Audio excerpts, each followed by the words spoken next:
Hello everybody, we're in Bishopwearmouth Cemetery and we're off to the grave of a man who took part in the Great War. It's a story about a family and what happened after the war ended. I'll be honest, it's a sad story. There's no redemption, there's no happy ending. It does contain sensitive themes, so if you wish to, you don't need to carry on and watch this, but it's a story worth telling because it just sort of puts into context what happened to some of the survivors of the Great War. Because when after Armistice the war might have ended, but their war didn't. So first of all, I'm going to show you this absolutely beautiful memorial. Look at that. Got the soldier's cap. I think that's a bayonet.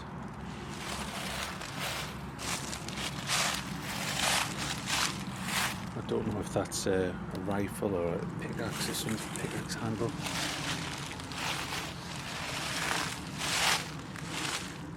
And it's in loving memory of the late Private George Fielding, dearly beloved husband of Ellen Fielding. Now, George was born in Sheffield. He came to Sunderland and he was married to Eleanor.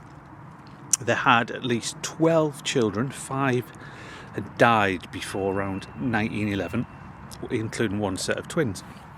In 1901, George was a cartman, but he signed up for the war and off he went. He was in his late 40s when he was served, so he wasn't a young soldier, and he got discharged from the war. I think it was about 1917 due to shell shock. So he came back to Sunderland and he went back to the family home down at, I think it was either Hillfield or Hillview down in Deptford. It was close to where the Saltgrass Arms was, but sadly in June 1918, aged 52 years, George was to take his own life in the River Wear.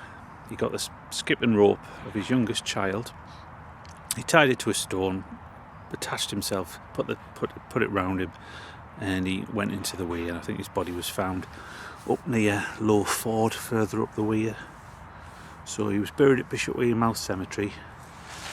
And his date of death died June 18th, 1918, aged 52 years after serving in Her Majesty's forces.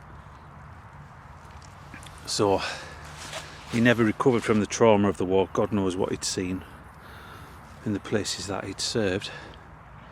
Now, George also had a son with the same name called George Fielding. He served in the Great War, and he was in the East Yorkshire Regiment, and he served out in the Dardanelles, which I think is over like Turkey way, in that sort of front of the war.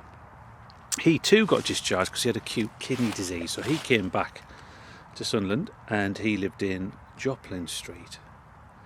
Now, he suffered as well with his mental health after what he'd witnessed out there. He suffered from depression, probably PTSD, I would guess, and all the other things after probably some of the stuff that he'd witnessed out in the war. And in 1919, in a moment of madness, he attacked his neighbour with a chopping axe. Luckily he survived, or he would have faced like a murder charge. So he went to court. It was said he'd been depressed for months and the judge didn't know what to do with him, so he probably got off quite lightly, and he was given a 12-month sentence with hard labour that he was capable to do. So he came back out. Again, he lived in the Deptford area. The whole family was based around Deptford. And in 1929 he was unemployed, and at the court case for his father, it had mentioned that, at the court case for George after the axe incident, he'd mentioned when he was at court that he'd wished he'd gone with his father 12 months before when he'd taken his own life. So his father was actually buried at this particular spot, the Bishopwearmouth Cemetery. In 1929, when he was unemployed, George, the son, he disappeared, and adverts were put in the newspaper for any information with a picture of him. Unfortunately, it wasn't a happy ending. He was found, like his father, drowned in the weir. So he was brought to Bishopwearmouth Cemetery, and he was buried at the other end, up sort of towards like the crematorium area, and he lies in an unmarked grave. So Eleanor had lost a husband and a son of the same name. Both served the country during the war, and both, by a cruel twist of fate, took their own lives and died in the River Wear. Now, the story doesn't end there. If you think that's enough sadness, in 1928, the daughter Roseanne, she was now a widow with 3 children. When Eleanor went to visit her, she found her on the couch sofa, and she said that she'd taken rat poison. Sadly, she passed away. She'd taken her own life as well, so she died. And then, obviously, the following year, George took his life. So their children at that point became orphans. So what tragedy Eleanor had faced. She'd lost 5 children in sort of infancy, and then she'd lost 2 children through taking their own lives. Her husband had died. Tragic circumstances. She lived on for a few more years, and she died October the 22nd, 1936, aged 71 years. So she was laid to rest in Bishopwearmouth Cemetery in the same grave as her husband. Now, one of the mysteries I have with this particular headstone is it is rare. I would only say there's not very many headstones this intricate and this just exquisite. Even wealthy people tended not to just have something created like this, so this would have cost an absolute fortune. There's only one other similar, which is nowhere near as fancy as this, and that's the one for Percy of Bywell Castle Alder, who I've done a video on before. He was the jockey who died. He's got one which has got like a cross and a cap on it, a bit like that, but it's nothing like this. So God knows how Eleanor was able to cost this. As I said, she was just a widow from a normal family down in Deptford.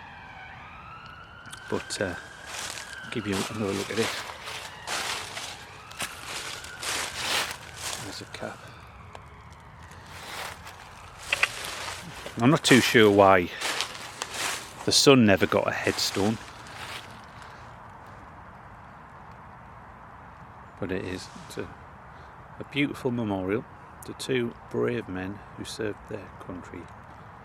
So one thing I've come across in lots of the stories I've written is it was after the war, the amount of men just in Sunderland who lived with horrific mental, physical illnesses for years after the event, and eventually took their lives. So anyway, thank you very much for watching this video.